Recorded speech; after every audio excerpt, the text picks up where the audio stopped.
Hey everyone, I'm Cyan, your 4-star guy. And I've been gone for a while, for almost an entire 4 months. I even missed the release of Inazuma, which was the biggest thing that came out since the game's release.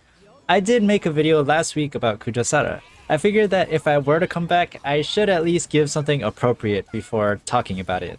So, where have I been? In this video, I'm going to be as honest with you guys as I can be, to the extent of how much I really understand myself. I think it's really important to be honest with you guys because if you don't know what I'm thinking, who knows how bad you might have thought things are. But yeah, it would have been good if I came back earlier or just never stopped in the first place. But I really wanted to figure some things out. Nothing catastrophic happened to me or anything.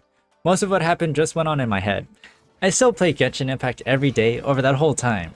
I'm fine, and that might be all you need to hear. But if you really want to know what I've been thinking about, you can stay if you like. So for the next however long this video is, I'm going to talk a lot about myself. This video is really only for people who want to bother listening to something like this because I know barely anyone knows me and a lot of people are here just for the tips and stuff. And I totally get it. I totally get it. You only see what I put up on the channel and those videos tend to do the best. But if you want to get to know me better anyway, it's an honor. I'll start off by saying the thing you guys might want to hear the least. But I like other games. I kind of like a lot of other games actually. Genshin Impact is barely even within the genre of games I like most. Even so, it is the one I felt most comfortable talking about on a YouTube channel. I find it funny because I haven't really played any specific game a lot, so it'd be hard to answer what other games I play the most. And yet, I pretty much do nothing except play video games on my free time. I think it partially has to do with me just focusing on Genshin for a while and only dabbling in everything else. There's a lot of games that I love that I just haven't touched in a while. I like stuff like first-person shooters, rhythm games, puzzle games, strategy games. I've been thinking about starting to play a few fighting games, and other RPGs seem fun, but I don't play them often because it seems like they will take a lot of time.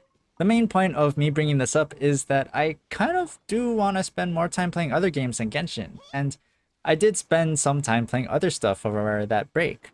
Don't get me wrong, I love Genshin's art style, the characters, and all of its combat and level up mechanics. It's just that other games offer other stuff, and Genshin isn't really something I would feel fully engaged in if I were grinding endlessly for the whole day every day. And I don't think that's an unpopular opinion. I also started working a job over that break, which I didn't have when I started the channel. I'm just working a part-time job right now. I kind of wanted something that will give me at least a good amount of free time so I can work on this channel. It does take a good chunk of my time away from making videos, but there's not really that much more to say about it.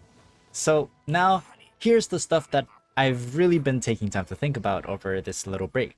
The first thing that I started worrying about is the fact that there are already so many other content creators who make guides on the game.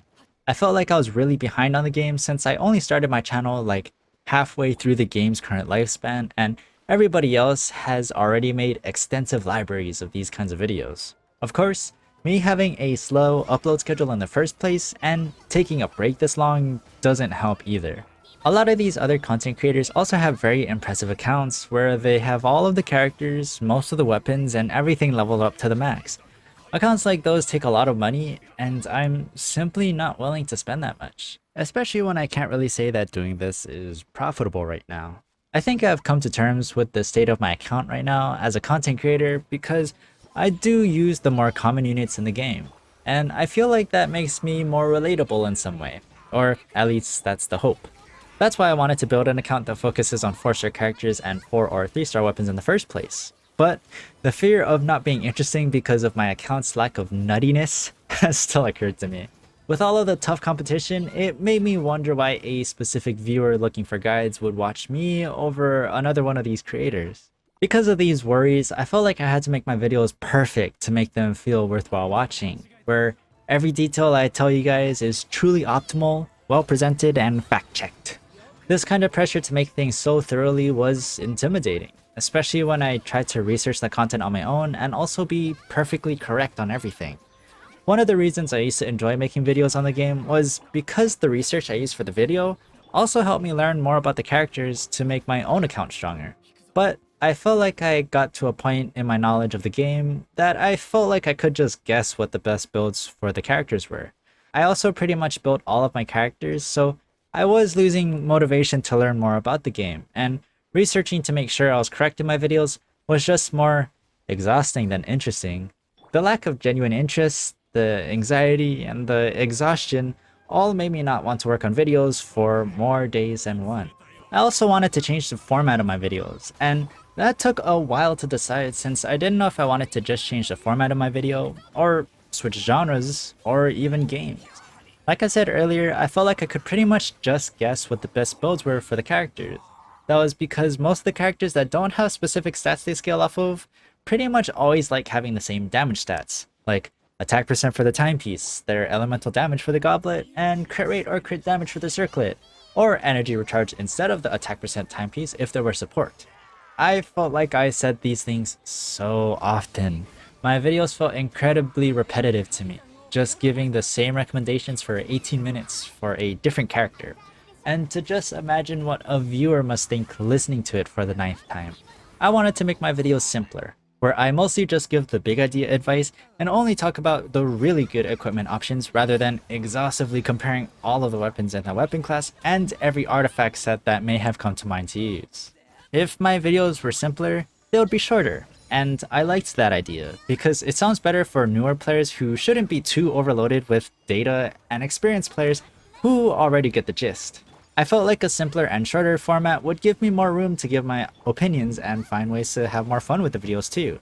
Since if there's anything I can give that other videos can't, it would be my own personality and perspective on things. And hopefully that is enough to make them valuable. If it hasn't been clear to you yet, I have a hard time trusting myself.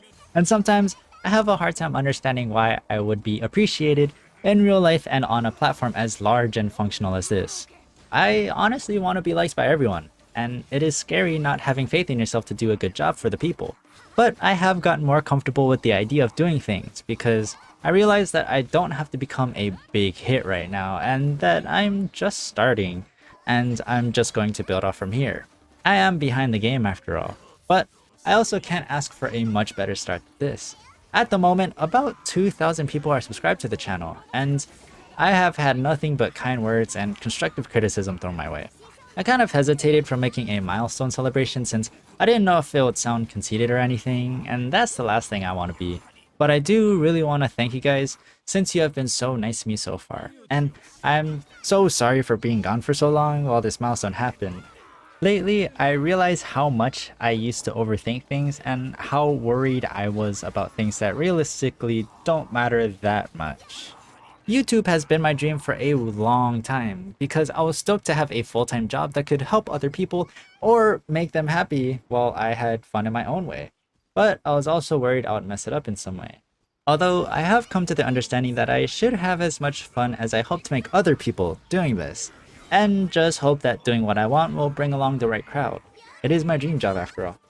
Alright, that's about all I had to say. Hopefully you guys who watched the video enjoyed listening to me ramble on like this. And also hopefully you all and me can look forward to the next video coming out. Thanks for checking out my channel and see you guys next time.